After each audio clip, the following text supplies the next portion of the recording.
Bonjour à toutes et à tous et bienvenue dans le Club Pancho. Je suis ravi de vous retrouver pour une nouvelle émission débrief à chaud sur Twitch. On va revenir sur ce match nul 0-0 entre le Stade de Reims et l'OGC Nice. Il est de retour, ça fait extrêmement plaisir de le revoir parmi nous. Plusieurs semaines, voire mois d'absence du Club Pancho. C'est Alric qui est avec nous ce soir. Comment ça va, Alric? Bonsoir Pancho, bonsoir à tous. Ça fait 2 mois que je n'ai pas revenu quasiment jour pour jour. Ça fait très plaisir, même si je ne suis pas tout à fait à 100%, mais je suis très content d'être avec vous. Il fait aussi son retour dans le club Pancho. Ça fait déjà plusieurs titularisations pour Hugo dans l'émission. Comment ça va, Hugo? Salut à tous, super content d'enchaîner après la victoire contre Montpellier. On aurait aimé ramener la victoire, mais pas cette fois. On se contentera du nul. Effectivement, match nul 0-0 qui était dans mes souvenirs mon pronostic lors de la dernière émission. J'avais dit 0-0 comme ce bon vieux Reims-Nice de la première d'Adrian Urcea dont tout le monde se rappelle. C'est archi faux, c'était une bouillie de football. Messieurs, juste avant peut-être de parler Ah, c'est le match du, dans le brouillard, non? C'était Tout un à match dans le brouillard, un fait, truc comme tout ça. à fait, avec C'est ça. une demi-occasion pour chacune des équipes, c'était immonde, immonde. Avant de parler du match, juste une info, bon, c'était pressenti depuis un certain nombre de jours. Vous l'avez vu avec son nouveau maillot sur les photos du club, c'est bien le départ officiel de Mario Lemina à Wolverhampton. Un transfert estimé entre 10 et 11 millions d'euros. C'était donc son dernier match mercredi soir contre Montpellier. Bon, c'était annoncé, aucune surprise. Euh, je pense que c'est un joueur qui a fait l'unanimité, on l'a répété. Et bien mercredi soir aussi, depuis le début de saison, dans une période aussi où l'OGC Nice n'était pas en très très grande forme. Bon, voilà, départ en cours de saison. Belle opération financière pour l'OGC Nice, c'est bien vendu. Maintenant, ça pose question aussi sur le niveau du joueur, l'attachement qu'il avait au club. Se séparer d'un joueur comme ça en cours de saison, Alric, c'est un message étrange, non, envoyé par l'OGC Nice. Bah, alors, se séparer en cours de saison, ça peut paraître étrange, mais si on s'était séparés cet été, on l'aurait peut-être vendu bien moins cher que ce qu'on l'a vendu là. C'est quand même une très belle vente d'un point de vue financier, hein. On est quand même là pour rappeler aussi que le football ne fait pas de social. Donc, lorsqu'il y a une opération financière à faire, surtout vers la première ligue, on l'a fait. D'un point de vue du joueur, bon, tu l'as dit, c'est un joueur qui a fait l'unanimité, c'est un joueur qu'on a tous très, très aimé. Lui aussi a aimé son retour en Ligue 1 avec nous. Son message publié sur Instagram était très touchant. Du coup, bah, je pense que c'est gagnant pour lui parce qu'il retrouve la première ligue, un championnat qu'il connaît bien et qu'il aime beaucoup. Nous, on est gagnant sur le point de vue financier. On l'est peut-être un peu moins d'un point de vue sportif, d'autant plus que certainement on va en parler, mais il n'y a pas la volonté du club de le remplacer pour y installer durablement Boudaoui. Voilà, donc un peu déçu qu'il parte parce qu'effectivement, il avait un impact non négligeable dans le vestiaire et sur le terrain. Maintenant, je pense que y a- y- l'institution, elle reste, les joueurs y partent, c'est comme ça. Je pense pas qu'il faille en faire tout un drame comme on a pu parfois le voir sur les réseaux. Ouais, assez juste. Hugo, peut-être quelque chose à rajouter. Alric parlait de la solution interne pour l'instant qui est privilégiée par l'OGC Nice avec cette volonté d'installer Hichem Boudaoui à ce poste de sentinelle. Est-ce que pour toi, c'est le meilleur choix possible en l'état? Oui, je pense, parce qu'on a tout simplement d'autres priorités sur ce mercato, comme on a déjà parlé plusieurs fois, le poste de latéral gauche et le poste d'attaquant. Après, au milieu, effectivement, on peut installer Hicham Boudaoui, mais il y a toujours la question de son physique. Est-ce qu'il va réussir à enchaîner les matchs comme Lemina réussissait à le faire? On a toujours aussi d'autres solutions comme Pablo Rosario ou Beka Beka qui va à un moment devoir être lancé, vu le prix qu'on a mis dessus. Donc c'est vrai que ça peut paraître risqué de faire ça en cours de saison. On aurait pu très bien imaginer que ça se fasse l'été prochain, mais peut-être que Florent Gisolfi a peut-être une idée derrière la tête, en ayant bien vendu Lemina, de réinvestir cette somme sur d'autres postes, comme celui d'avant-centre, avec notamment les rumeurs Terem Moffi qu'on a pu voir depuis quelques jours. Oui, effectivement, la passe D est toute trouvée, hein. On parle énormément aussi de l'attaquant Lorienté ces derniers jours. Il y a une offre qui a été transmise par l'OGC Nice à hauteur de 18 millions d'euros. Lorient ne serait pour l'instant pas vendeur, ou du moins pas vendeur en dessous un certain prix qui se situerait vers la somme de 30 millions d'euros. Euh, Moi, je vais peut-être juste donner mon avis par rapport à ça. Ensuite, Alric, je te donne la parole. Euh, le profil de Terem Moffi, c'est un profil intéressant, je pense, pour l'OGC Nice et pour Ineos. C'est un joueur qui a 23 ans, qui est encore jeune, qui sportivement est dans une phase ascendante, qui marque en moyenne 12, 13, 14 buts en Ligue 1 depuis qu'il est à Lorient. Et là, il est second meilleur buteur du championnat derrière Mbappé, c'est pas rien. C'est un joueur qui, s'il arrive à être valorisé et à être développé à l'OGC Nice, peut être, je pense, vendu facilement, allez, je m'emballe, mais 40, 50 millions d'euros. Voire peut-être même plus, suivant les saisons qu'il nous fait. Maintenant, à quel prix? Il lui reste 1 an et demi de contrat. Voilà, je pense que sportivement, oui, on fait une bonne affaire. J'aurais peut-être préféré un joueur un peu plus, comme je l'appelle, des joueurs frissons, quoi, des joueurs qui sont peut-être un peu plus complets. Je dis pas que Mofi ne l'est pas, mais c'est un joueur moderne, quoi. Ça me fait beaucoup parler. Alric, ton avis sur cette rumeur Mofi? Euh, Il y a aussi Eli Wahi de Montpellier qui a été annoncé comme potentiellement une idée de recrutement. Il faut remplacer Andy Delors, comme tu le disais en off. Maintenant, qui et pour quel montant? Moi, mon avis déjà, c'est que 30 millions pour Terem Moffi, toute bonne saison qu'il fait, c'est beaucoup trop. Je ne mettrais pas 30 millions sur un attaquant comme ça. Je regardais un petit peu ces chiffres pendant que tu parlais, Pancho. C'est une bonne première saison, une saison très moyenne et une très bonne saison en cours. Donc il y a un côté un peu un coup oui, un coup non. Parce que par exemple, la saison dernière, c'est 37 matchs en Ligue 1, 8 buts. Hmm. Donc tu vois, ça contrebalance beaucoup avec la première saison où il avait fait 12 buts, je crois. Mais voilà, 30 millions, ça me paraît énorme. Ça me paraît énorme parce que rappelez-vous que quand on récupère Casper Dolberg en 2019-2020, c'est 20 millions et Casper Dolberg, c'est un très gros espoir du football européen. Ça veut dire que là, aujourd'hui, on récupérait Terem Moffi plus cher encore. Alors que c'est pas un joueur qui a une carrière incroyable. Voilà. Donc, moi, d'un point de vue financier, pour le coup, ça me semble beaucoup. Le profil du joueur est intéressant. C'est un joueur puissant, c'est un joueur rapide, c'est un buteur. Il réussit de très belles choses avec Lorient. Il a encore marqué un très joli but contre, c'est contre Marseille, je crois. Contre l'OM. Ouais. Voilà, oui, une très belle reprise du droit. Donc non, son profil est intéressant. Maintenant, pas à n'importe quel prix. Alors, on va me dire oui, mais il fait une très bonne saison. Et nous, comme on est Ineos, tous les prix sont augmentés. C'est ça le problème. C'est que comme nous, on a beaucoup d'argent, tous les prix, ils font, euh, ils font presque x2, tu vois. Mais moi, je pense que Terem Moffi, c'est un joueur qui vaut entre 10 et 15. Surtout à 1 an et demi de la fin de son contrat. Pas 30 millions. C'est n'importe quoi. Hmm. Alors 30 millions, il y a un club de première ligue qui va venir les mettre s'ils veulent. Hugo, Lorient n'est pas forcément dans l'urgence de vendre aussi, parce qu'il y a l'optique aussi d'aller choper peut-être une qualification européenne en fin de saison. Peut-être voilà, les 6 derniers mois de Mofi à Lorient. Maintenant, est-ce que pour toi, dans l'état actuel, c'est la bonne cible et c'est le bon timing aussi peut-être pour Lorient pour vendre son joueur? Parce que Lorient, malgré son très très bon début de saison, on sent que là, ça patine aussi un peu, hein. Il retourne un peu dans le rang. Ils avaient aussi peut-être surperformé aussi par moment en début de saison. Quel est ton avis là-dessus sur cette rumeur Mofi? Bah, moi, je rejoins totalement ce qu'a dit Alric, quoi. C'est le profil, un bon profil pour nous, le profil qui nous manque, rapide, puissant et efficace face au but. Mais pareil, ouais, je trouve que ça, les prix sont extrêmement chers et malheureusement, c'est là, encore une fois, parce que des clubs de première ligue sont positionnés dessus, donc Lorient aurait tort de se priver de demander autant sur ce joueur. Mais malheureusement, c'est la réalité du marché aujourd'hui que tout est dérégulé. On le voit avec le transfert de Mudryk, sur qui on était l'été Hmm. dernier, qui là va signer à Chelsea pour 100 millions. Donc c'est complètement dingue de se dire qu'on aurait pu le prendre l'été dernier et que là, il part pour 100 millions. Et malheureusement, ouais, c'est le mercato d'hiver, c'est encore plus dur pour faire des opérations, d'envergure comme on a besoin sur des postes importants comme latéral gauche et avant-centre. Et l'autre cible qu'on a qui est Eli Wahi, bah, Montpellier va être en mesure de demander très cher aussi, même si eux, ils vont un peu moins bien.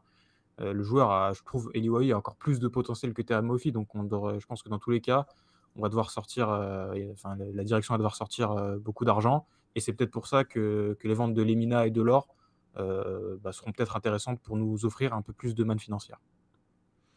Alors, il y a Mers qui nous dit sur le chat, il fait pas une mauvaise saison l'année dernière pour enfin, répondre au stade que tu nous as avancé, Alric. Lorient, c'était catastrophique et sans lui, c'était la Ligue 2. Mmh. Faut remettre en contexte l'équipe, sinon on peut dire que nos joueurs ne valent rien non plus vu notre saison. Ok, donc ça a l'air d'être d'une personne qui a bien suivi le FC Lorient. Euh, Moi, je vais je vais juste vous poser une question. Est-ce que finalement, c'est pas aussi trop facile? J'en avais discuté avec Romain et un peu Louraï enfin, par DM, et je leur disais, non mais finalement, Ghisolfi ou pas, il n'y a pas forcément besoin d'être rodé dans le métier de directeur sportif pour sortir un Terem Moffi ou un Eli Wahi.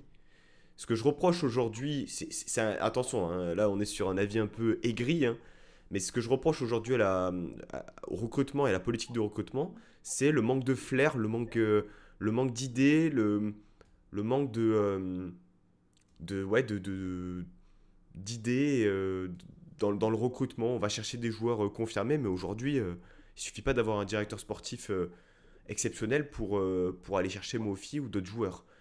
Donc, est-ce que vous partagez un peu cet avis-là, ou est-ce que pour vous, non, aujourd'hui, il faut du joueur confirmé et il faut mettre le prix pour ces joueurs confirmés?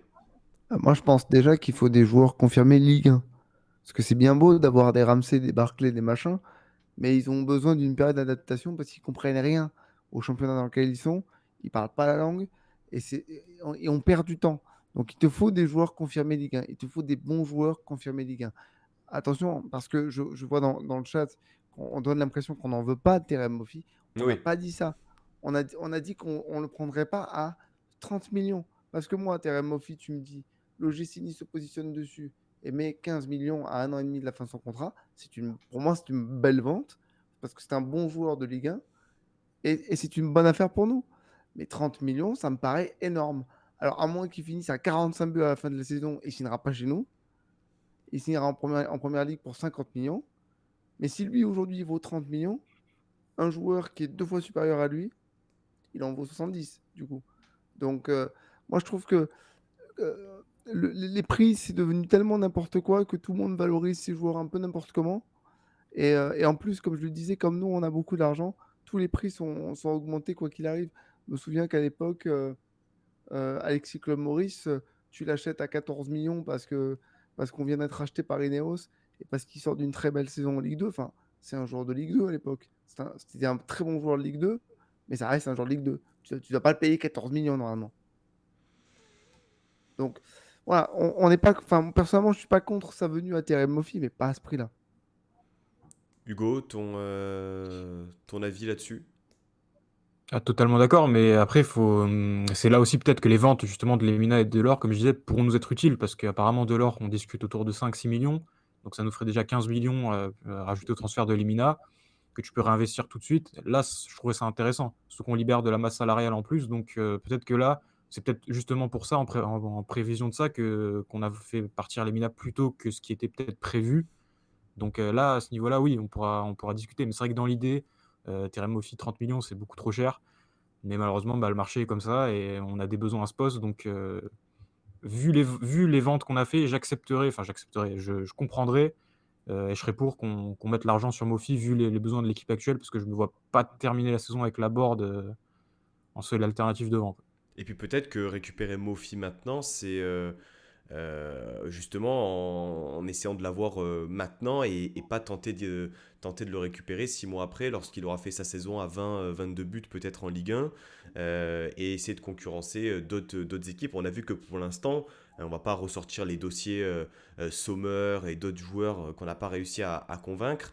Mais voilà, peut-être que le timing va faire que. Mais bon, Lorient, à mon sens, aurait tout intérêt à attendre cet été et à le vendre. Parce que là, Ouais. honnêtement, pour le joueur sportivement aujourd'hui, je vois pas l'intérêt que de signer à l'OGC Nice. Enfin, Ah bah non, Lorient est mieux placé que nous à l'heure actuelle. Alors, est-ce qu'ils vont être en mesure de continuer sur leur belle saison? Bah, c'est ce qu'on peut leur souhaiter. Maintenant, c'est pas garanti. Mais clairement, à l'heure actuelle, il a aucun intérêt à partir, à moins de recevoir une proposition financière qui ne viendra pas de chez nous, hein. Parce hmm. que ce qui fait partir un joueur en cours de saison, c'est parce qu'on lui dit, tiens, on te fait x4 sur ton salaire. Et là, à ce moment-là, d'un seul coup, il a trouvé l'amour de notre club. Hmm. Un petit pic à Andy Dor qui ne fera pas x4 sur son salaire d'ailleurs. Mais non, non, je pense qu'il a aucun intérêt à partir. Je pense que Lorient a tout intérêt à le laisser finir, à moins d'une grosse blessure qui viendrait entacher sa saison. Il fera une très grosse saison. Et s'il doit partir pour 30 voire plus, il viendra pas chez nous, c'est sûr. Donc si nous on le veut, on sera obligé de mettre 30 millions maintenant, ce que je conseille pas, à moins d'être prêt à mettre beaucoup plus cet été. Quoi qu'il en soit, il y aura du mouvement au moins cet été, hein. Alors il y en aura effectivement sans doute aussi cet hiver. Là, on est parti surtout sur une opération dégraissage d'Acuna, Bambou, Delors qui veulent partir, Lemina, ça fait quand même un certain nombre de joueurs. Dolberg aussi reprêté en Allemagne. Maintenant, il va falloir, je pense, voilà, au moins récupérer un à 2 joueurs. C'était ce qui était prévu hein, en conférence de presse, un à 3. Là, je paraphrase Ghisolfi. Messieurs, parenthèse mercato terminée. Je vous propose de passer au match. Revenir sur eh bien, ce match nul 0-0. Alors, un score nul qui apparaît comme étant plutôt logique. Chacune des équipes a eu leur temps fort. Il y a eu de la maîtrise niçoise, il y a eu de la maîtrise rémoise. Il y a eu des occasions claires des deux côtés. Euh, Alric, toi, ce match nul 0-0, est-ce que pour toi ça t'apparaît comme étant logique et est-ce que tu prends ou tu as quand même un peu de regret par rapport à ce 0-0? Bah, il est logique parce que chaque équipe a eu ses grosses occasions. On a l'impression que Reims était en maîtrise supérieure par rapport à nous, mais je crois qu'ils ont cadré que 2 ou 3 frappes dans le match. Je crois qu'on a plus cadré qu'eux. Donc, c'est logique. Maintenant, ça reste décevant parce que sans évidemment penser qu'on allait voir la même chose que contre Montpellier, il y a des séquences de jeu qu'on aurait dû beaucoup mieux jouer. Parce que des occasions, des grosses situations, on en a eu, notamment en début de seconde mi-temps et en milieu de première mi-temps. Euh, J'en veux énormément, par exemple, à Nicolas Pepe, qui a tout raté ce soir, offensivement. Même quand il faisait des différences à la vitesse, il se faisait reprendre de manière inexplicable, il ratait des crochets simples, il prend trop de temps pour frapper. Voilà, c'est ce qui m'a beaucoup, beaucoup énervé ce soir. Après, bon, je viens de recevoir quelques notifications sur Twitter, donc je vous les dévoile. Mais effectivement, Sofiane Diop fait pas un très bon match non plus. On peut discuter aussi de l'activité de Gaëtan Laborde. C'est un peu, je dirais presque au ressenti de chacun. Moi, je trouve que tout seul devant, il est trop esselé. Si on n'est pas beaucoup plus à monter offensivement, il est trop esselé et ça devient plus compliqué, même s'il n'a pas tout réussi non plus, hein. Et après, avant de laisser la parole à Hugo, très gros match de Boudaoui Todibo. Ça, c'est absolument incroyable.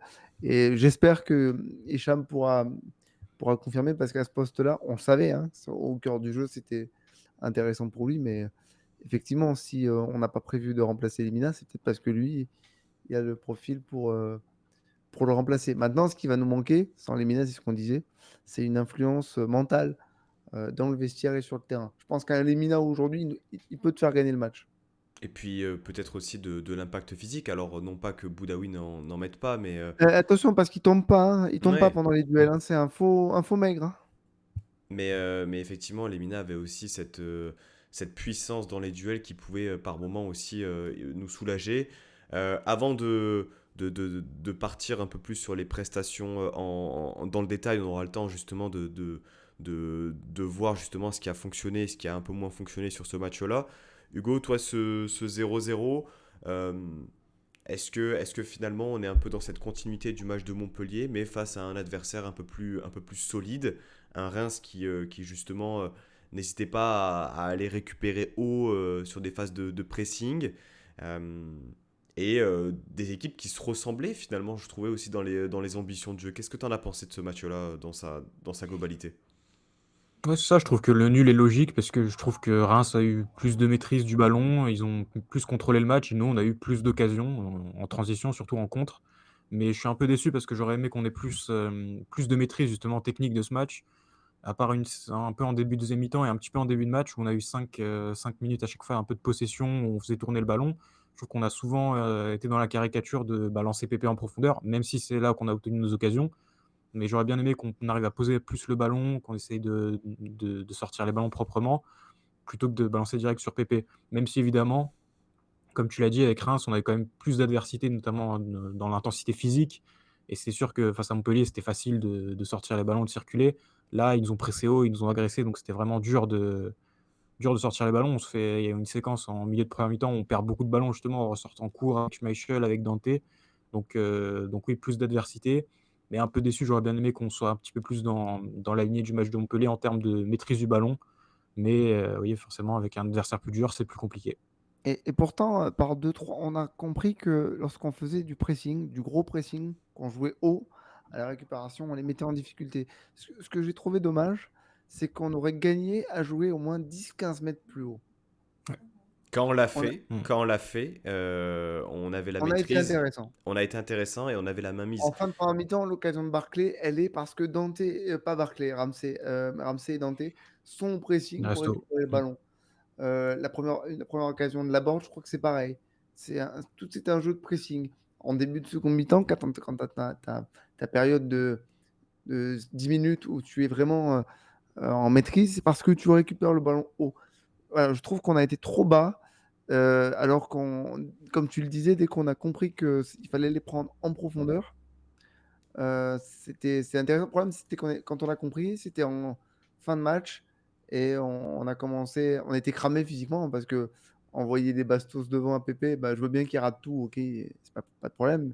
Mais quand il arrive à la 80e et qu'il a joué 90 minutes, non Mm. pas 90 minutes, mais qu'il a joué beaucoup cette semaine, physiquement il était cramé. Donc c'est là qu'il te manque un attaquant, je pense. C'est là qu'il te manque un attaquant parce que quand tu mets Pépé sur un côté, que tu demandes de faire des efforts et que tu fais sortir la board pour mettre Pépé dans l'axe, tu vas forcément perdre au change à un moment donné Mm. parce que physiquement il ne sera plus. C'est là qu'il te manque un attaquant. Effectivement, on en parlait avant le début de l'émission. Il y a quand même bon nombre de situations, effectivement, où on a tenté de construire. Il y a eu du jeu, il y a eu des initiatives. Mais dès lors qu'on arrivait à trouver la profondeur, mais ça faisait des dégâts parce que Abdelhamid, bon, c'est pas non plus son fort que de se retourner et de courir. C'est pas un joueur qui est extrêmement rapide. Et c'est dans ces moments-là, effectivement, où si tu faisais rentrer un numéro 9 un peu plus percutant, un peu plus rapide, qui va chercher la profondeur, qui va faire du mal à la défense par ses déplacements, ça aurait pu être intéressant. Assez d'accord avec ton analyse.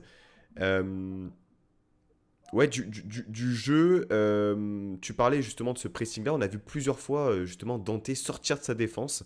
Effectivement, si l'effort n'était pas assez collectif par moment, il y a eu quand même des phases de conservation, Hugo, des phases où l'OGC Nice a été propriétaire du ballon. Euh, Reims, on le rappelle quand même, c'est une série de 11 matchs sans défaite, 5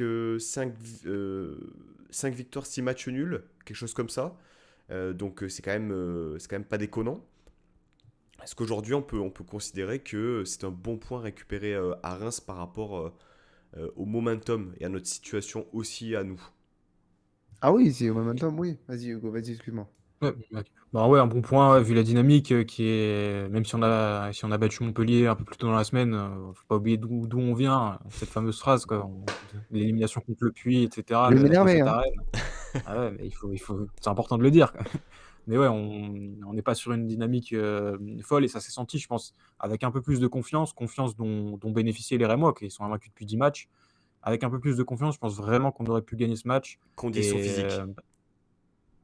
ouais, physiquement Ah, aussi je parce pense. que c'est au milieu, c'était fort, mais je pense plus à Nicolas Pepe quand je parle de confiance parce Hmm. que les occasions, il les a et avec un peu plus de confiance, bah, il arrache la cage sur, plusieurs face à face et on gagne le match, quoi, donc oui, il y a du mieux, mais il faut encore bosser et acquérir de la confiance. De toute façon, ça passera par là Dommage de ne pas l'avoir fait parce que là, il va y avoir il me semble, une mini trêve quand on joue pas la semaine prochaine. Si on avait abordé cette semaine de repos avec 2 victoires, on aurait commencé à remonter. Là, on fait un petit peu encore du surplace, donc c'est dommage. Et est-ce que vous savez pourquoi on joue pas la semaine prochaine? Parce qu'on est éliminé, il me semble, de la Coupe de France. Voilà. C'est juste Amazon qui l'a rappelé avant qu'on commence Ouais, tu l'émission. vois. Oui, mais c'est parce qu'en fait, ils ont un match en Coupe de France, ils ont gagné 7-0 au premier tour. Ah oui, Ouais. Coupe de France, oui, pardon. Histoire de bien remuer le couteau dans la plaie, tu sais. C'est ça, ouais. Non mais on est d'accord là-dessus. Alors messieurs, vous avez beaucoup parlé de Nicolas Pepe. Donc vous avez envie de parler de Nicolas Pepe. On va commencer par parler de Nicolas Pepe. Alors je trouve que vraiment c'est voilà sa prestation dans l'ensemble, elle est pas évidente à analyser parce que il y a beaucoup de disponibilité. Je sais pas exactement combien il touche de ballon, j'ai pas les stats à l'appui. Beaucoup très intéressant dans les combinaisons, dans le fait que ce soit bah, que ça a été l'un des seuls joueurs offensifs, quasi le seul qui s'est montré parce que comme vous l'avez dit, Diop et Laborde ont été un peu en difficulté, même en grande difficulté. Mais comme le match de Lens en fait, où il est très présent, il a des situations, mais dès qu'il s'agit de faire le dernier geste, j'ai en tête le ballon dans la profondeur de Ramsey qui est comme deux gouttes d'eau, la même situation que Thuram contre Lens lui met le ballon dans la même situation. Je ne sais pas si vous vous rappelez, où il veut se remettre sur son pied gauche et donc il fait un contrôle supplémentaire pour se mettre sur son pied gauche Ah oui. parce qu'il a pas confiance en son pied droit. Et je me dis, c'est frustrant. C'est frustrant parce que son match, honnêtement, dans la proposition, dans la dépense d'énergie aussi, il est bon, mais il manque voilà, cette action décisive. Qu'est-ce que vous en pensez, vous les gars, de son match? Vas-y, Hugo. Ouais, bah, moi, je pense que, ouais, comme tu l'as très bien résumé, quoi, c'est notre seul, je trouve que c'est notre seul joueur, en tout cas notre seul attaquant qui inspire la peur à l'adversaire, vraiment par sa qualité de vitesse dans la profondeur. Donc sans lui, il y a pas, en fait, il y a pas de danger, puisque notre jeu aujourd'hui, ça a surtout été d'essayer de le trouver dans le dos du bloc rémois qui jouait très haut. Donc sans lui, t'as pas de danger, t'inspires pas de peur à l'adversaire, vu que la board, bah, il est incapable de conserver un ballon de haut but, il est pas rapide. Diop, il est un peu emprunté depuis le début de l'année. Donc sans lui, tu pas d'occasion. Mais malheureusement, il a manqué énormément et ça devient récurrent d'efficacité face au but. Parce qu'il a quoi? Il a 3 ou 4 situations plutôt intéressantes. Il y en a au moins une qui doit finir au fond quand on connaît le calibre du joueur, quoi. Bah, celle qui doit finir en fond, pour moi, c'est celle qui est en fin de match. Je veux dire, la passe de Boudaoui, sur la récupération de Boudaoui, la passe Ah, mais laser, où il est tout seul. Et putain, mais on voit tu disais, il a pas confiance en son pied ouais, droit. Bah, voilà, on l'a vu. Mais ça se voit, hein. Enfin, c'est embêtant parce que s'il est mieux positionné, si, S'il reçoit la balle sur son pied gauche, ah mais elle finit au fond. il enroule direct petit filet en une touche et c'est terminé, hein.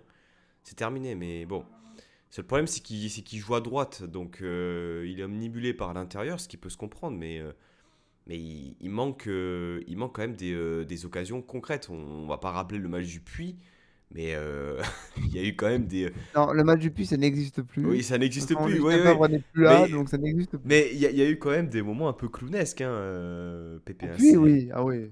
Ah oui. mais pas que lui, mais c'est simplement le décalage entre ce qu'il fait de bien dans le jeu et les occasions qui semblent concrètes qu'il n'arrive pas à mettre. Euh, voilà, est-ce que c'est un manque de confiance? Enfin, j'ai le sentiment que le joueur, peut-être qu'il cogite beaucoup aussi, quoi. Cette dimension un peu mentale. Je sais pas comment vous le ressentez, mais en tout cas, par rapport au langage corporel, bon, Il m'a paru agacé, mais ouais. il m'a paru beaucoup agacé. Mais surtout, il m'a paru complètement dépassé physiquement. Alors qu'à certains moments, il faisait la différence à la vitesse. Et puis, les mètres d'avance qu'il avait sur Abdelhamid, notamment en deuxième mi-temps, il se faisait rattraper en un éclair. Et tu avais envie de lui dire, mais putain, mais normalement, t'es déjà dans la surface. Tu Hmm. devrais être déjà dans la surface. Et je sais pas, il semblait un peu agacé parce que peut-être il était trop seul. Tu vois, par exemple, le gros point fort qu'on avait vu contre Montpellier, c'est la projection à 4-5 joueurs. Il y avait un rideau qui montait en attaque. On l'a vu en première mi-temps, Hmm. quand on a fait nos pressing haut. Et en second mi-temps, on l'a pas vu. On ne montait que à 2, à 3, de manière très timide. Et je pense que Pépé, il avait un peu marre de recevoir les cachous devant, tu sais, en profondeur, récupérer les ballons, enfin, se dire, allez, il faut que je fasse un crochet pour faire la différence tout seul, parce qu'en fait, il y avait trop peu de solutions. Tu vois son action là où il fait un super centre pour Sofiane Diop. Diop qui est contré par le défenseur et qui empêche Sofiane Diop de la pousser au fond. Si on est deux ou trois, eh ben, il y a plus de solutions, donc il fait pas ce centre.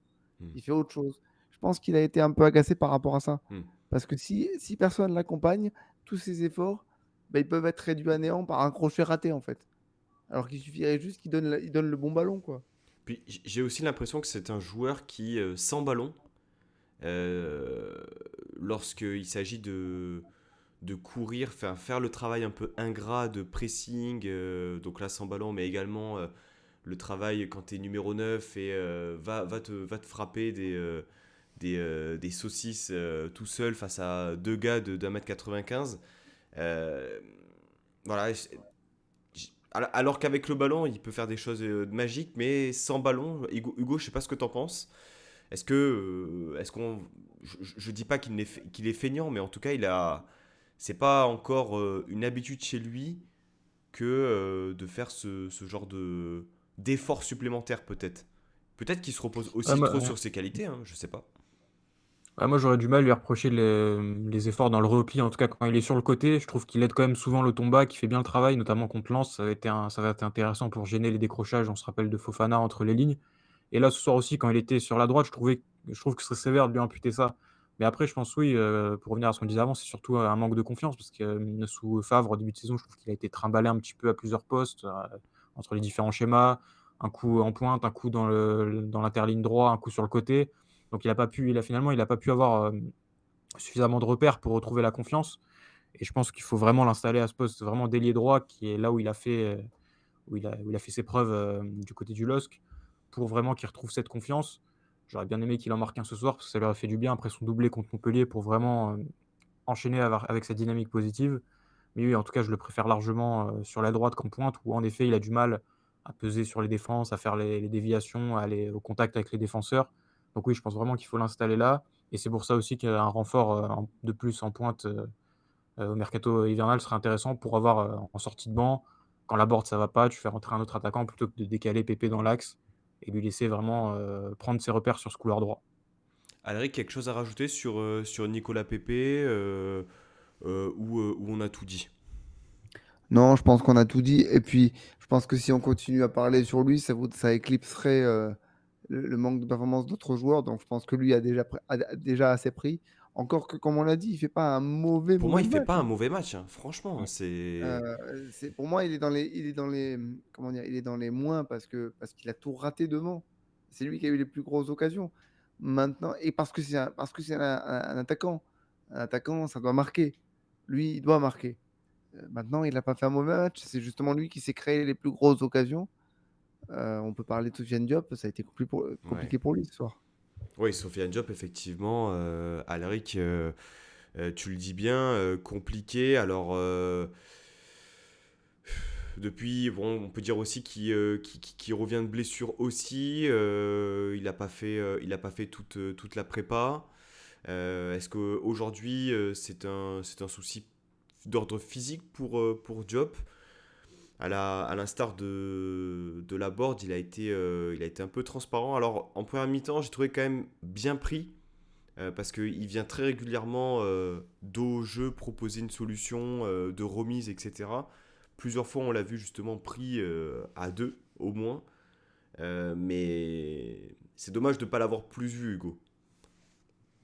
Ouais, c'est ça, ouais, comme tu l'as dit, je pense que le problème est d'ordre physique, puisqu'il a été pas mal blessé, il a peu eu l'occasion d'enchaîner les matchs. Il a eu quand même une assez plus grosse blessure que ce qu'on pensait, là, sa blessure au pied contre Lyon, puisqu'il est revenu, il a réintégré le groupe très tard, il me semble, un peu avant le match contre Lens. Mhm. Donc oui, ça fait quoi? Ça fait que 2 semaines qu'il est revenu avec le groupe. Et ouais, je trouve qu'il manque physiquement, ça manque d'impact, il se fait un peu bouger.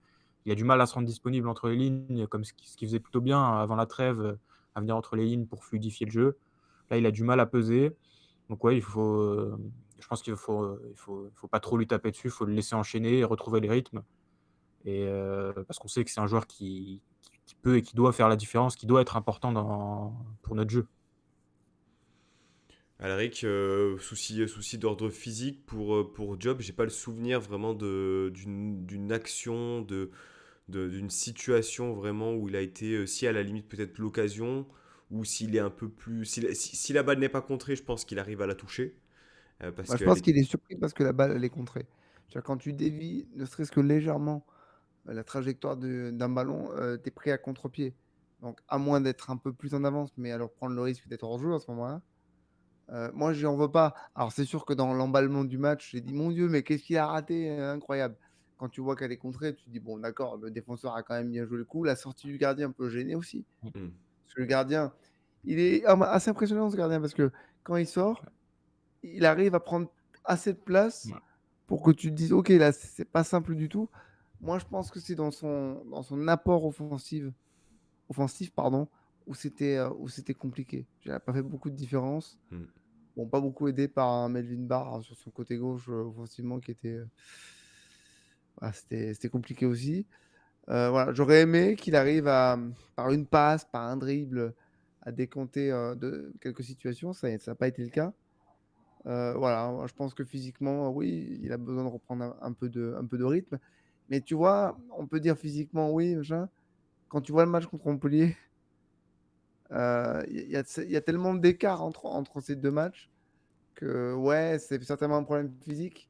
Et en même temps, contre Montpellier, on avait tous l'impression qu'ils étaient au top physiquement. Et que en Moi, je l'avais pas face... trouvé dingue, Diop contre Montpellier, c'était un des moins inspirés aussi, je trouve. Donc, Ouais, moi, ouais, je sais pas, moi, ça m'avait pas choqué contre Montpellier. En même temps, Montpellier, c'est des cadavres oui, ambulants. Donc, oui, c'est sûr. Mais oui, disons que je crois de mémoire, Diop fait peut-être une passe D contre Montpellier. oui, Euh, non, alors non, il fait pas une passe D. C'est C'est le son coup coup franc. franc Ouais. raté, tu sais, qui amène le 1-2 entre Dante et Thuram. Mm. Ah oui, Voilà, il est impliqué là-dessus. mais il fait pas de passe D à Non, proprement non. parler, quoi. Non, non. Oui, je suis assez d'accord, c'est vrai que contre Montpellier, ça n'a pas été forcément le joueur le plus en vue. Voilà, ça fait que 2 semaines qu'il est de retour.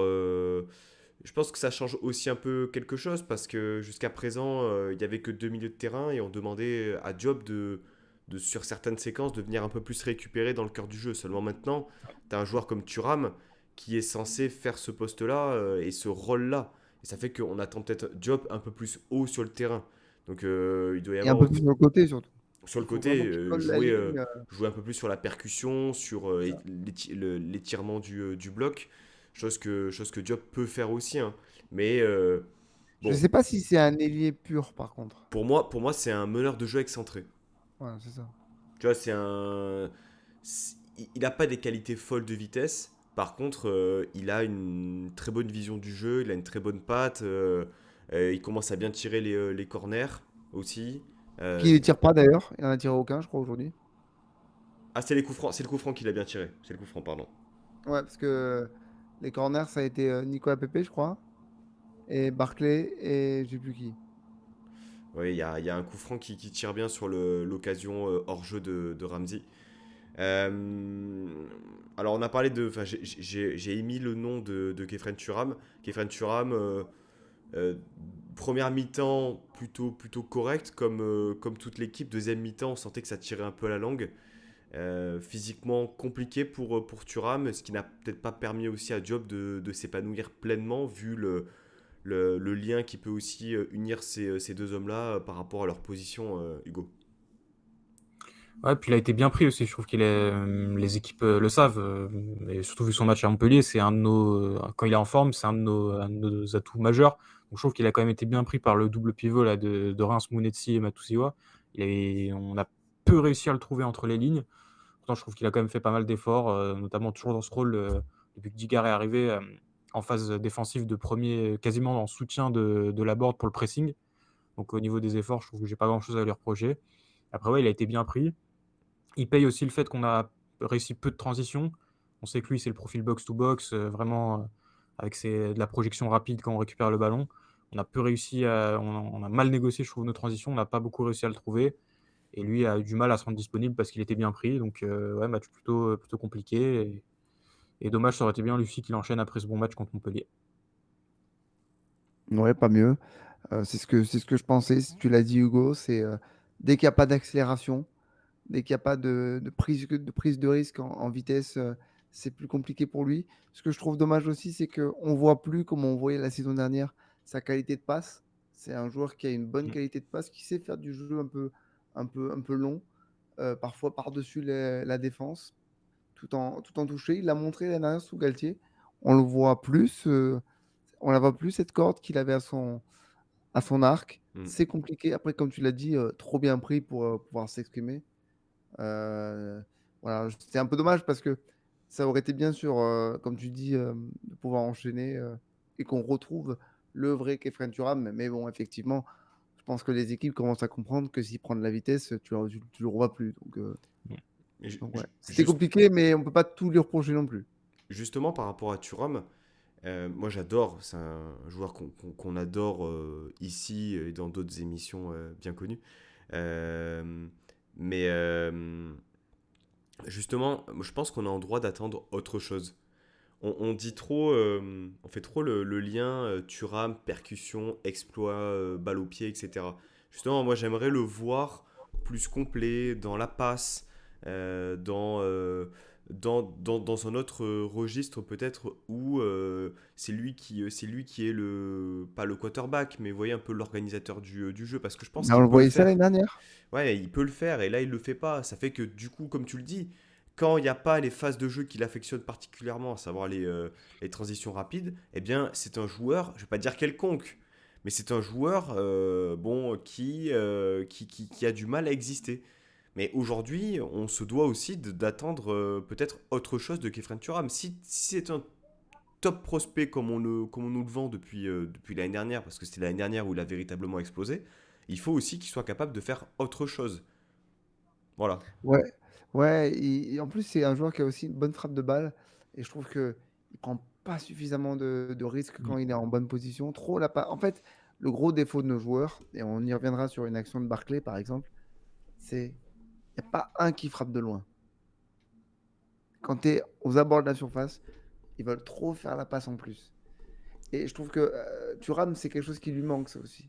Mais bon, sur ce Eh, match-là, contre il a été, Montpellier, il a été en galère. Il a été en galère parce qu'il était très bien pris aussi. Enfin, physiquement, c'était compliqué. effectivement, il a été très bon aussi dans ses choix de tir, dans ses choix de passe. Vraiment, la passe qu'il fait pour Pépé, je crois que c'est sur le premier but. Non pas qu'on l'a rarement vu faire ça, mais il Et a la su. passe qu'il fait pour Pépé, il a 5 Montpellier autour de lui. Il y a un boulevard devant Pépé. Donc elle n'est pas facile à faire, oui, mais. Oui, mais le choix est bon et la Ah oui, passe, le elle choix est bon, oui, est. oui, bien sûr. La passe, elle est au bon tempo, au bon timing. Donc bon. Thuram, peut-être un petit mot, Hugo, sur sa performance. Voilà, l'adversité aussi qui n'est pas la même. Est-ce que tu partages cet avis, toi aussi, que. Voilà, ce que je te dis, ce que je dis, à savoir, s'il veut vraiment être un top player, il va falloir aussi qu'on l'attende dans un autre registre, dans d'autres types de matchs, pour pouvoir être un joueur performant et complet. Oui, c'est clair, on aurait bien aimé que cette saison, ils prennent plus de responsabilités justement pour confirmer cette saison dernière. C'est vrai que vu l'importance et la dimension qu'il a pris, on attend de ce genre de joueurs qui, voilà, quand ça va pas, qu'ils arrivent à prendre les choses en main, à faire tourner la dynamique et voilà, à être vraiment ce joueur majeur qui peut faire changer le cours d'un match. Mais après, il faut pas oublier que un peu dans le même cas de Pépé, son début de saison a été difficile, donc il est un petit peu en manque de confiance. Il jouait dans une position, dans ce double pivot qui lui convenait pas forcément.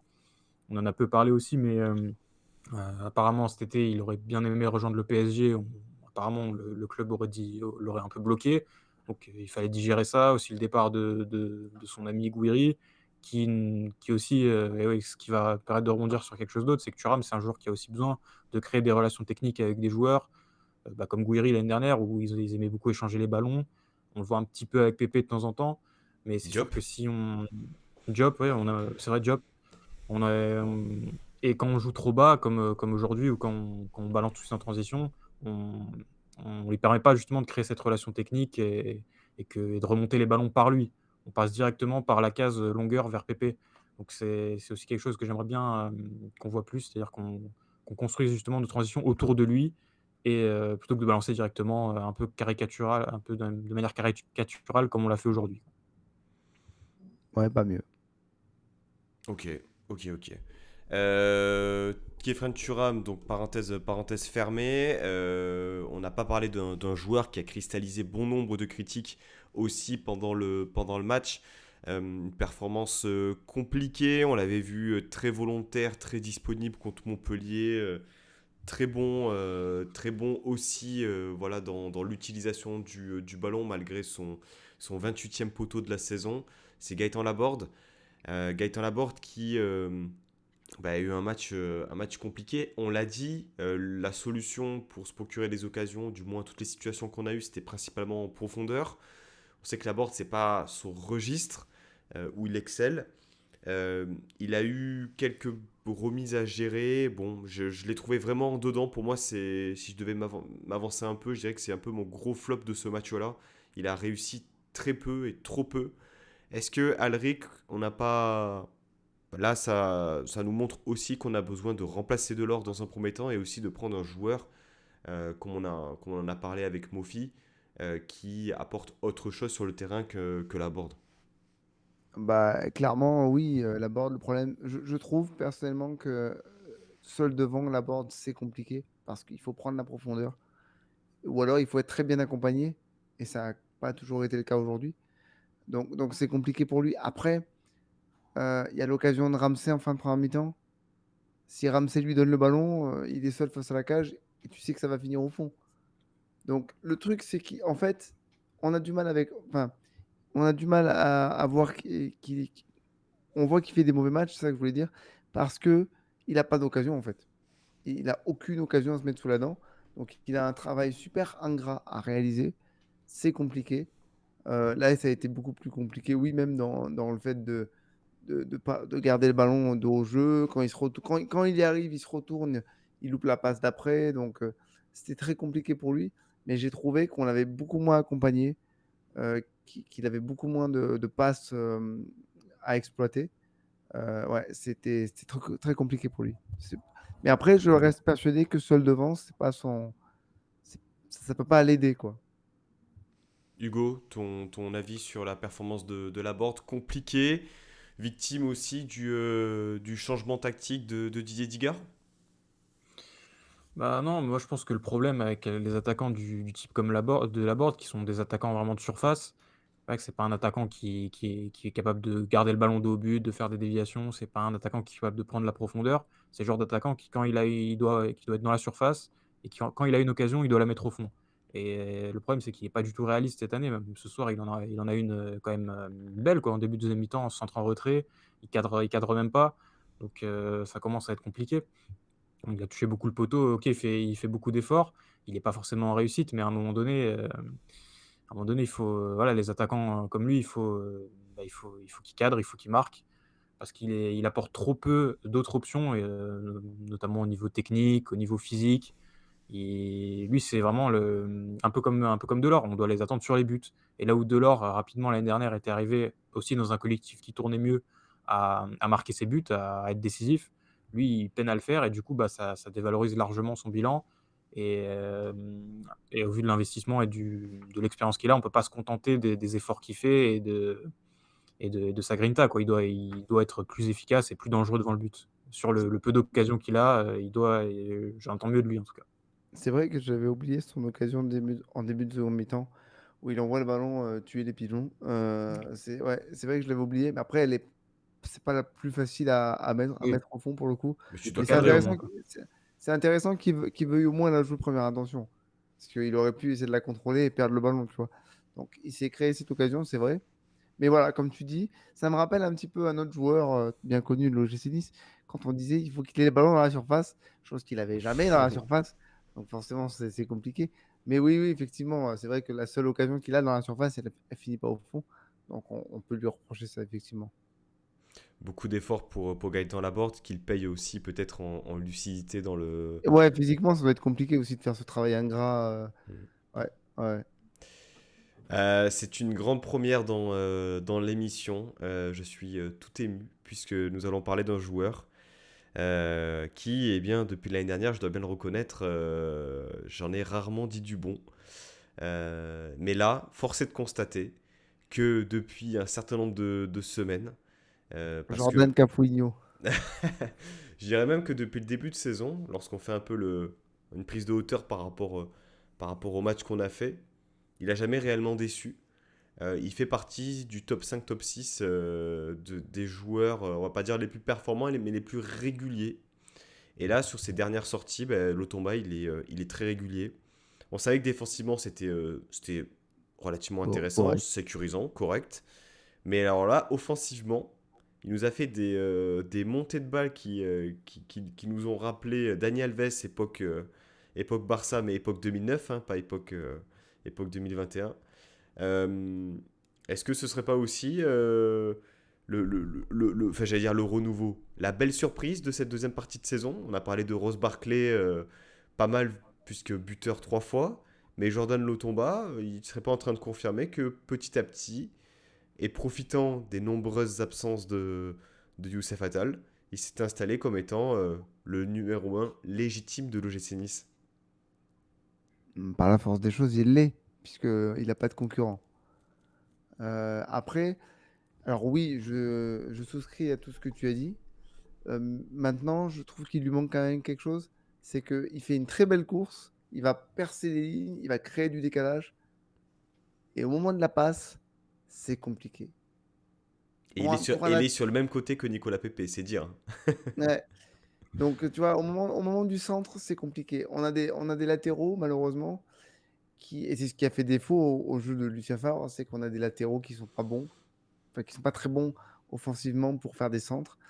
Jordan Lotomba, oui, c'est intéressant parce que ça crée du décalage. Moi, ce que j'aime bien, c'est quand il prend le ballon et qu'il décide de dribbler 3 joueurs pour casser des lignes et amener du surnombre. Oui, mais c'est intéressant que si tu arrives à créer un décalage par la passe. C'est ce qui lui manque. Après, clairement, c'est très intéressant. Même quand Todibo a été dépassé, c'est lui qui est venu rattraper au niveau défensif. Hmm. Donc très intéressant, autant défensivement qu'offensivement sur ses prises de balles.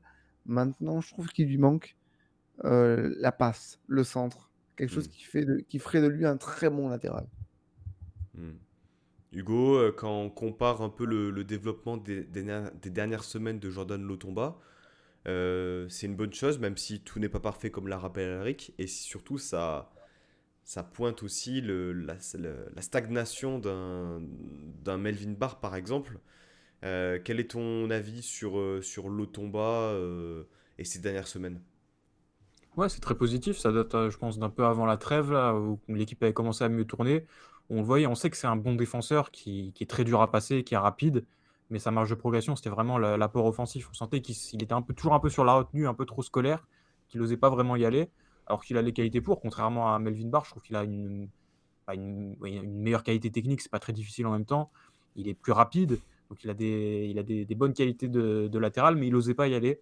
Peut-être aussi consécutif au plan de jeu de Christophe Galtier qui donnait pas beaucoup de liberté offensive aux latéraux. Il a peut-être pris entre guillemets, des mauvais réflexes à rester trop scolaire, à trop fermer. Là, il tente de plus en plus d'apporter du soutien à Pépé, de débouler. Donc il faut vraiment qu'il continue à le faire plus. Et effectivement, après, sur les quelques montées qu'il fait, il est souvent, mais pas très souvent bien accompagné. Donc il a peu de solutions, ce qui entraîne souvent des pertes de balles. Mais en tout cas, c'est très positif. Et en tout cas, un joueur qui a la bonne attitude et qui essaye de corriger ses lacunes et qui progresse, donc ça fait plaisir. Ouais, effectivement, des progrès notables. Et je vous rejoins sur le dernier geste qui pose problème, hein, pas uniquement à Jordan Lotomba, mais qui même depuis le début de saison, a toujours été problématique, hein. La dernière passe, le dernier tir, le dernier centre, ça a toujours été source d'incompréhension. Comment ne pas mentionner le nouveau match aussi d'Hicham Boudaoui. On en a parlé un peu plus tôt dans l'émission. Donc le joueur est installé à ce poste de numéro 6. Il a joué les 93-94 minutes de ce match-là. Encore une prestation très très intéressante. Je l'ai trouvé très bon dans la récupération du ballon. J'aurais aimé peut-être un peu plus le voir dans l'utilisation du ballon. Euh, voilà, peut-être un peu plus de course, balle au pied, un peu plus de lignes cassées aussi. Alric, qu'as-tu pensé du match de notre bon vieux Hicham? Alors, je ne sais pas si vous l'avez vu jouer quand il jouait au Real de Madrid, mais il m'a fait penser à Claude Makélélé, époque Real de Madrid, notamment en début de match, où il récupère un nombre de ballons impressionnant. Je crois que c'est le joueur qui a réussi sur le match le plus de tacles, mais en plus des tacles hyper propres, hein. Hmm. Et c'est là où je me dis, ok, il est très fort. Je pense que si on avait plusieurs Todibo et plusieurs Boudaoui sur le terrain, ça se passerait très bien, ça se passerait beaucoup mieux. Non, très, très impressionnant, encourageant aussi de le voir faire 94 minutes, de ne pas sortir sur une béquille ou de ne pas finir en train de tirer la langue. Impressionnant physiquement, comme on le disait au début, c'est un faux maigre quand il faut aller au duel, il n'a pas peur. Après, tu disais du mieux, il faudrait qu'il ait du mieux dans l'utilisation du ballon. Alors Sur oui, ce match-là. mais en même temps, la plus grosse occasion que tu as en seconde mi-temps, c'est parce que c'est lui qui fait une récupération et une très belle passe quasi décisive. Consécutive à un bon pressing réalisé aussi ouais, haut sur la partie du Ouais, terrain. parce que tu as joué haut. Comme quoi, hein, le foot, c'est pas une science exacte, ok, mais si tu appliques des principes de jeu qui sont simples, tout de suite, ça fonctionne, quoi. Donc oui, oui, non, très, très intéressant, très bon match de sa part. Bah, je lui souhaite de s'installer durablement en tant que numéro 6 et de nous faire oublier Mario Lemina parce que c'est le but du jeu. Hugo, encore une performance intéressante d'Hicham Boudaoui, régulier aussi depuis un certain nombre de semaines. Et on sent aussi que c'est lui qui vient stabiliser un peu ce milieu de terrain. Euh, voilà, déjà présent depuis un certain nombre d'années à l'OGC Nice. Finalement, est-ce que c'est pas aussi un challenge pour lui sur cette deuxième partie de saison de se révéler comme étant un homme de base de l'OGC Nice?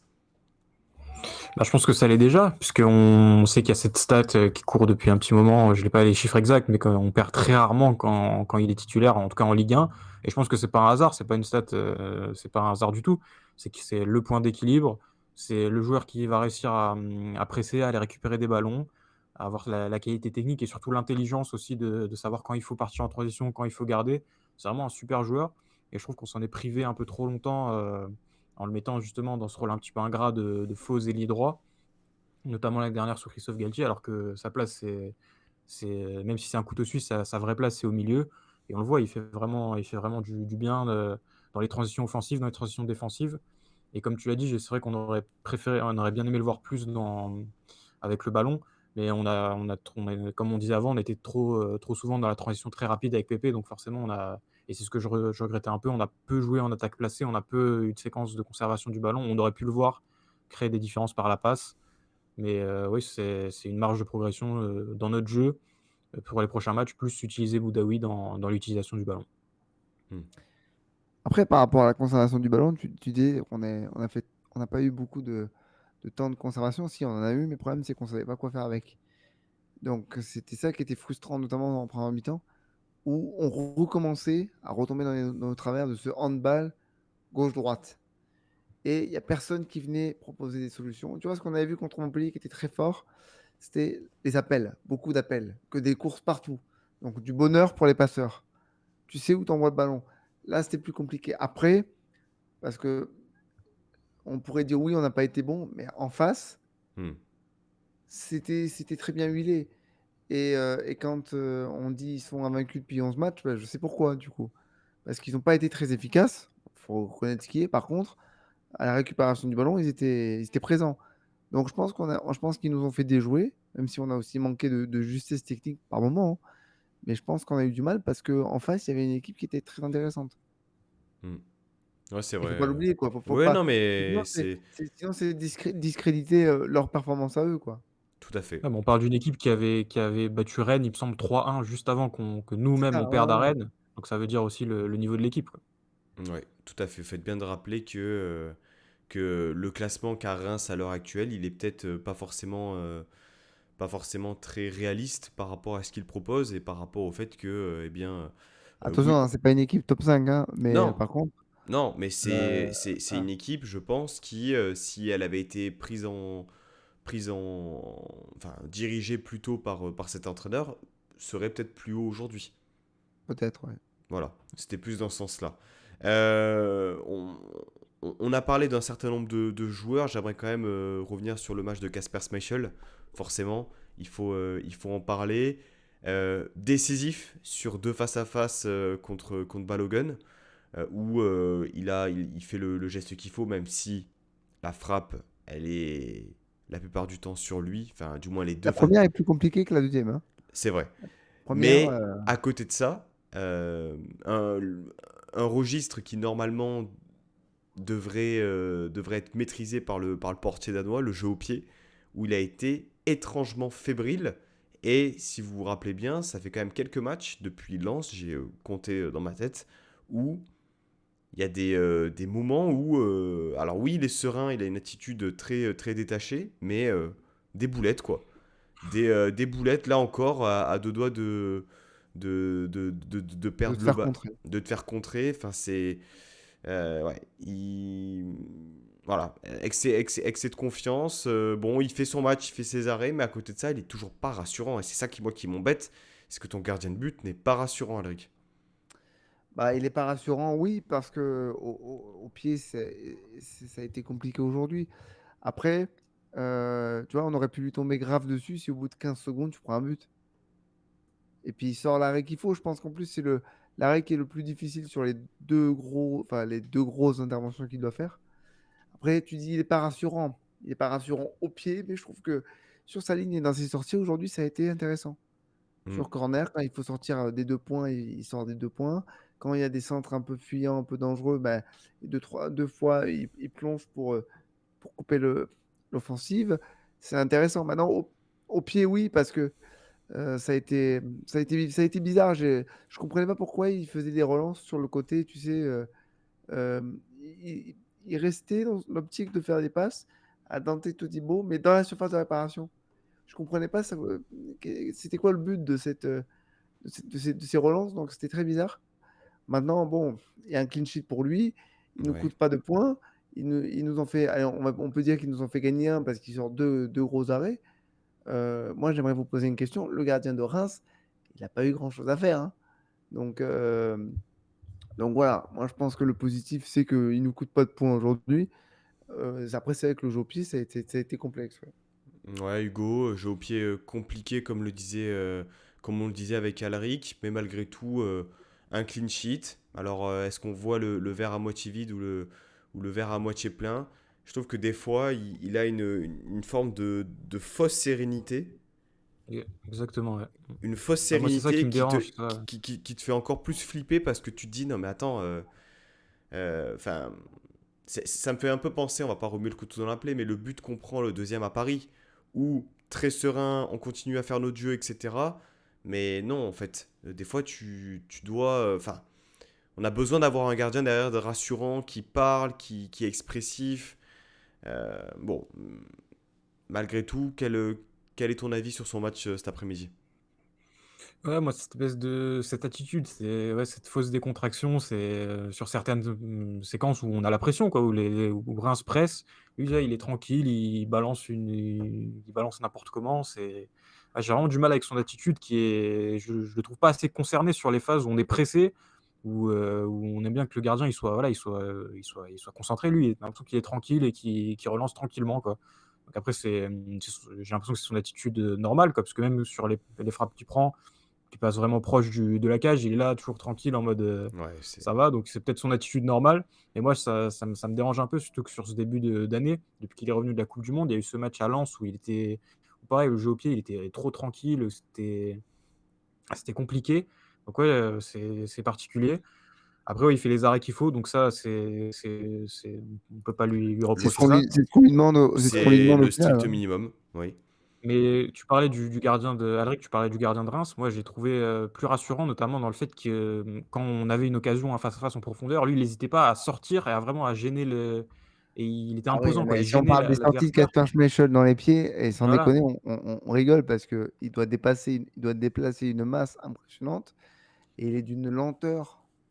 Mais c'est ça, oui, il sort jamais, donc tu jamais serein, en fait, sur un corner ou sur un coup de pied arrêté où tu te dis pas, ton gardien, il va sortir et il va la prendre, un peu comme les débuts de Benitez, quoi. Tu toujours cette peur sur les coups de pied arrêtés que tu sais que ton gardien va pas sortir, donc faut vraiment que Todibo, Dante dans la surface C'est soit prêt au jeu de tête, donc ça nous rajoute un petit peu une contrainte supplémentaire et c'est ça va avec ce que tu disais sur le fait qu'il est pas rassurant, quoi. bah, c'était surtout exacerbé par rapport à Benitez parce que tu disais, putain, le mec, il fait 1,90 m, il fait 85 kilos, il a une carrure qui est immense. C'est trop dommage qu'il puisse pas profiter de ça pour s'imposer dans les airs. Mais Mais attention parce il y que avait du mieux quand même, hein, je trouvais, avant son Oui, sur la départ. fin, oui, oui. Oui, oui, attention ça c'est parce que clair. Kasper Schmeichel, alors oui, il est en surpoids, enfin il est en surpoids, Bah, le il problème, il est est là, en- il perd en agilité, il est il pas perd en en poids de forme, ça détente. c'est clair. Enfin, Mais je attention sais parce pas si vous que voyez en première mi-temps, il y a une frappe ras de terre au moment qui passe, je sais pas, à 2 mètres du poteau. Bah, un gardien agile et un minimum fit, mais il va la chercher avant qu'elle sorte. Frappe un peu ouais, molle, ras de terre, etc., qui laisse passer en faisant sa spéciale. C'est bon, les gars, j'ai. Non, en fait. Enfin, je sais pas. mais attention parce que pour avoir eu la chance d'avoir en face de moi, il est ultra musclé le garçon. Je suis sûr que s'il perd son gras, par contre, tu te retrouves avec une caisse, hein, parce que il est impressionnant physiquement, hein. Donc oui, le gros défaut qu'il a, c'est il a du poids en trop et ça l'empêche d'être rapide dans ses interventions. Il y a des moments où tu as envie de lui dire, mais garçon, vas-y, plonge, fais quelque chose, quoi. Arrête de lever les bras. Moi, ça me faisait rire au début et maintenant, ça m'exaspère. Mmh. Ouais. Donc, ouais, 1,89 m pour 89 kilos, d'après Wikipédia. Bon. à plus ou moins 5 kilos, hein. C'est Ouais. ça. C'est comme quand tu te fais flasher. T'as la vitesse retenue, t'as la vitesse. C'est ça, Voilà, la c'est. vitesse réelle et la vitesse retenue. C'est ça. Bien, messieurs, on a fait le tour. Est-ce que vous auriez peut-être une performance ou un sujet Ouais. éventuellement à évoquer? Hugo, je te vois acquiescer. Ouais, j'aimerais bien quand même qu'on parle, même s'il nous habitue à ce type de performance, de Jean-Claire Todibo, quoi, qui est en train de un petit C'est peu vrai, banaliser, c'est je clair. vais pas dire l'exceptionnel, mais le très, très beau. On n'en parle même plus tellement c'est devenu vraiment une totale confiance. Moi, quand je vois un ballon partir en profondeur, avant j'avais peur parce qu'on avait Dante qui est un peu lent. Maintenant, je sais qu'en vitesse et au physique, il bouge tous les attaquants de Ligue 1, bah, même Mbappé compris. Donc c'est vraiment, je trouve ça à signaler, même s'il est c'est régulier et qu'on n'est plus surpris. Je trouve qu'il faut quand même le Ah oui. valoriser et parler de Jean-Claire Todibo qui est toujours exceptionnel, que ce soit dans l'état d'esprit, dans les aptitudes défensives et même balle au pied. Ouais, il est impressionnant. Moi, ce qui m'impressionne le plus, c'est sa vitesse. Ouais. Je veux dire, le mec, il a 2 mètres de retard. Il finit avec 2 mètres d'avance. Donc, Ouais, c'est il y a une impressionnant. vitesse qui est impressionnante. Moi, quand ils avaient fait les awards où ils disaient c'est qui le plus rapide, mais vas-y, faites le 100 mètres là, tous là. Et j'aimerais bien voir où il se place. Non, il est impressionnant. Il est impressionnant dans son placement. Il est impressionnant dans sa vitesse. Je crois qu'il a fait une erreur d'appréciation. C'est Jordan Lotomba qui lui a sauvé la mise. Mais, euh, mais en termes de duel, je crois qu'il n'a pas encore perdu. Il me semble qu'il n'a pas perdu un seul duel aujourd'hui.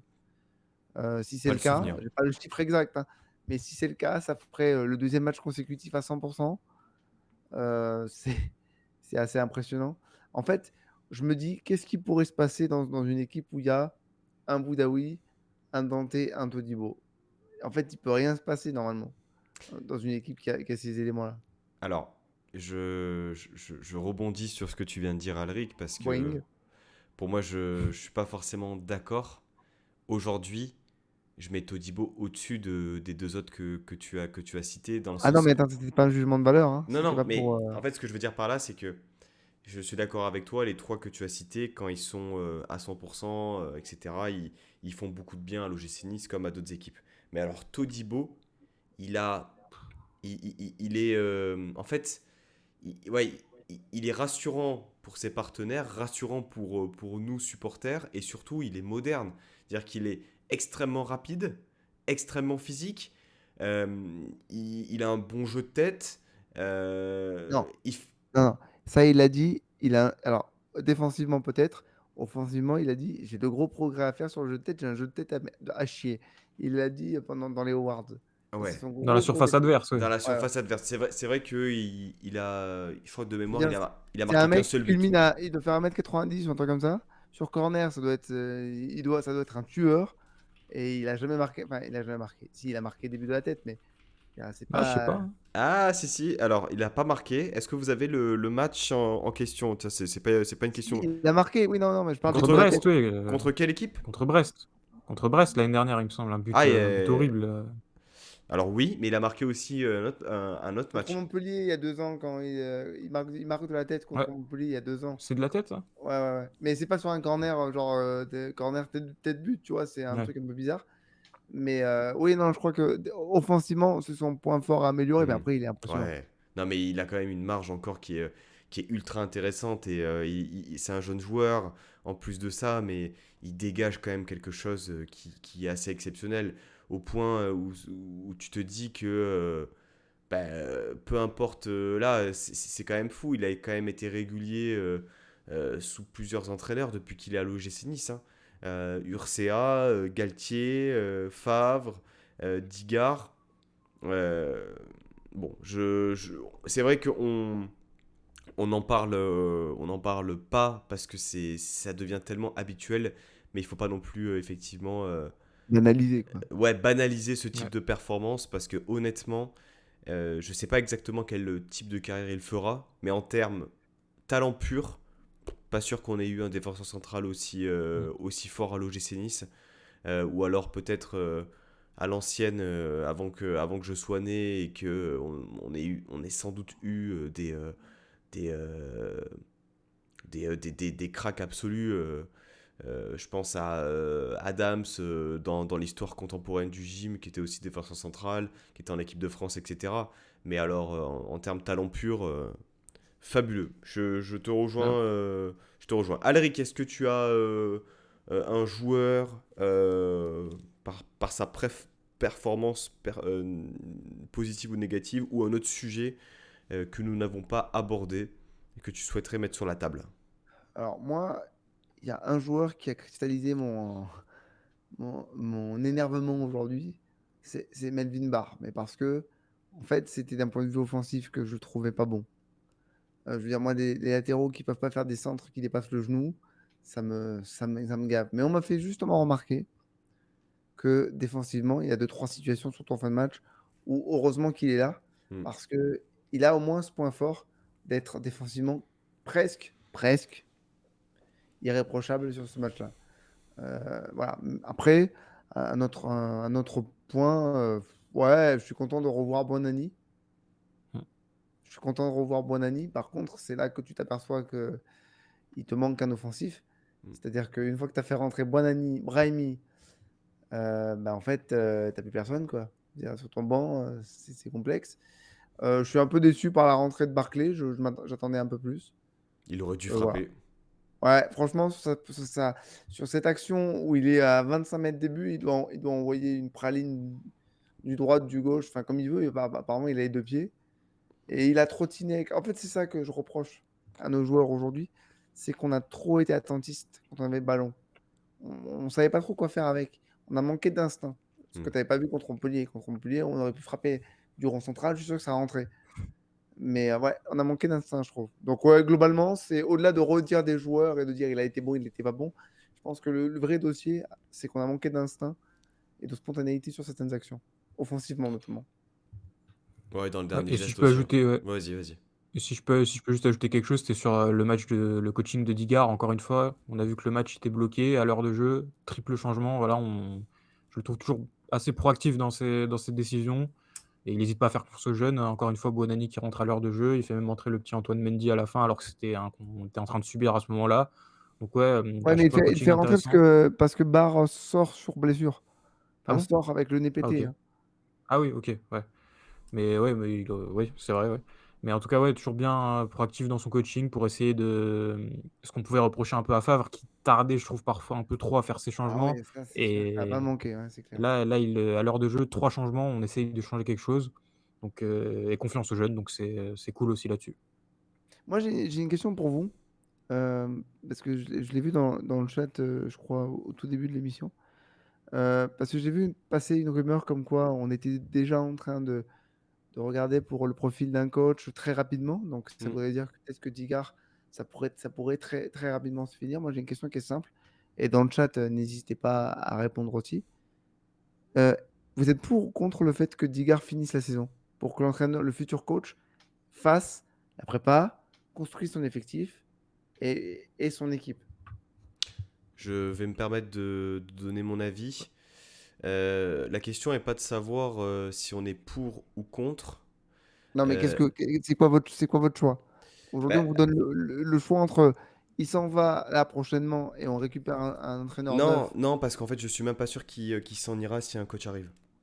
Aujourd'hui, Non, mais il s'en va, je veux dire, il quitte pas le staff, mais il quitte Oui, sa position de numéro un. mais justement, pour moi, l'intérêt, il est là, c'est-à-dire que là, ils sont en train de stabiliser un staff club qui incarne justement cette identité de l'OGC Nice, de par le fait que voilà, ils aient porté le maillot, ils aient été capitaines. Et ce travail-là, finalement, s'il fonctionne bien, avec un coach ou pas, ça rend cette recherche-là pas totalement urgente. Parce que tu te dis que le plus important, c'est de travailler, de consolider ce socle-là de gens qui connaissent le club et qui vont faire progresser les joueurs. De manière de manière à prendre le temps nécessaire pour trouver le meilleur entraîneur qui pourra venir s'incorporer dans ce trio parce que bon, j'imagine quand même que Digard, comme il a dit en conférence de presse avec Ghisolfi, hein, pour lui c'est du bonus, hein. Pour lui, c'est du bonus. Il prend cette première mission de numéro un à cœur. Il sait qu'elle sera peut-être pas éternelle. Maintenant, s'il a de bons résultats, si on continue dans cette lignée-là à progresser dans le jeu, dans les sorties de balles, dans l'intensité, dans l'initiative offensive, bah, honnêtement, pourquoi ne pas terminer la saison et pourquoi même ne pas avoir un contrat en tant qu'entraîneur principal? C'est une option. Enfin, pour moi, c'est pas obligatoire et indispensable aujourd'hui que d'avoir un nouvel entraîneur si ça fonctionne, tu vois. Hugo, tu peux peut-être nous donner ton avis. Ouais, je suis assez d'accord avec ce que tu as dit, même si pour répondre à la première question d'Alric, moi je serais, si on trouve un coach qui est prêt à venir maintenant, moi je préfère qu'il vienne maintenant pour déjà commencer à bosser pour la saison prochaine, Mais tu sais que tu as des qu'on puisse se joueurs qui vont. préparer. Tu vas faire un gros Oui, ménage cet été. Donc, probablement, on va dire pas les trois quarts, mais probablement une bonne partie des joueurs que tu as cette saison, tu les auras peut-être plus l'année prochaine. et qui commence ouais, déjà à mettre en place, parce que tous les joueurs ne partiront pas, donc qui commence déjà à mettre en place ses idées, à avancer avec Gisolfi sur le mercato, à voir les profils qu'il voudrait, à mettre, voilà, à se mettre en place pour au moins, même si on sait que voilà, cette fin de saison, on ne pourra plus jouer grand-chose, qu'on la mette à profit au moins pour gagner du temps, pour donner au nouveau coach le temps de prendre ses repères. Voilà, même si ça ne me dérangerait pas, moi, de terminer avec Digard, qui a montré sur ses premiers matchs que qu'il avait des arguments pour devenir un bon coach. Mais si on trouve son successeur, là, moi, je serais pour qu'il vienne pour gagner du temps, quoi. Le gain de temps, ça s'entend aussi. Après, Digard aussi a l'avantage de connaître le groupe, de connaître les joueurs. Moi, j'adore sa communication avec les joueurs. Ouais. Quand je vois la séquence, alors franchement, ça tient à rien, hein, ce que je vais dire. Mais la communication, par exemple, avec Brahimi, avant de le faire rentrer, il n'y a pas beaucoup de coachs qui font ça, hein. Non. Et n'empêche que c'est super important dans la tête des joueurs de se sentir soutenus. Mm. Un peu comme le faisait Galtier. Parce qu'il avait cet avantage, Galtier, c'est C'est qu'il faisait ça. ça aussi. Bon, il le fait peut-être pas avec le Paris Saint-Germain, parce que c'est des joueurs d'une classe tout autre. Mais voilà, un coach aussi proche de ses joueurs, c'est bien pour la confiance que chacun peut avoir déjà, parce qu'ils ont besoin d'être rassurés. Mais en plus, je pense que ça rejaillit sur tout un groupe. Mm. Et c'est ça, moi j'aime bien, c'est ça que j'aime bien chez Digard, c'est aussi son approche avec ses joueurs. Je te rejoins là-dessus, Alric, par rapport même à sa communication qu'il a avec les médias, la relation qu'il a avec ses joueurs, où il est très exigeant aussi dans ses paroles. Ah, ça n'empêche pas, hein. Oui, mais Encore plus d'ailleurs. je pense que justement c'est dans l'intérêt aussi du club. Mais j'ai pas envie que le serpent de mer voilà, du nouvel entraîneur vienne justement fragiliser un peu cette dynamique-là et fragiliser aussi le renouveau de l'OGC Nice. Euh, je pense que c'est important aussi de se dire que si on fait confiance à Digard jusqu'à la fin de saison, il faut l'acter et le dire.